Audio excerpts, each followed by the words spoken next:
The girl had just said goodbye to her father when she was caught in a terrorist attack. Her father survived the explosion and immediately rushed into the smoke to look for her, but all he held in his arms was a corpse. So the man took out all his savings and asked the police to find the murderer as soon as possible. However, he got was a perfunctory response because it would affect the politician's election campaign. What if your wife and daughter were killed by bomb? I do everything in my power to get justice.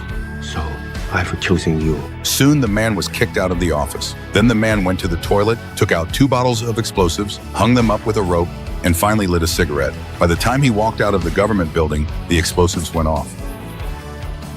Soon the politician received a call from the man. The man was willing to do anything for revenge. He went home and continued to make bombs. Then he took the bombs to the politician's manor. He covered his car with branches and cleaned up all the traces. When night fell, he took out the sentry and then put the bombs in the stable. As the countdown ended, the stable was ablaze. Hearing the explosion, the politician rushed out immediately. He knew this was another warning from the man, so the politician sent people to arrest the man. Soon the mercenaries found the man in the woods, but the man had already set up traps. A mercenary saw the man's backpack and walked over, only to have his foot pierced by a trap. Using the traps, the man took out all the mercenaries. Then he strapped bombs to his body and entered the politician's room. The man pointed a gun at the politician's head. Facing the man's threat, the politician had no choice but to tell him the information about the murderer. Subsequently, the man disguised himself as a maintenance worker and entered the terrorist's residence. This raised their suspicions. They demanded to search him. Suddenly, the man kicked down a terrorist and snatched his gun.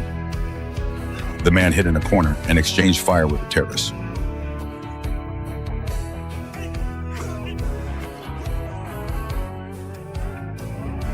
The last one came at him with a dagger. The man used his stocking to block the attack and then looped it around the terrorist's neck and strangled him. By the time the police arrived, the man had quietly taken the elevator and left.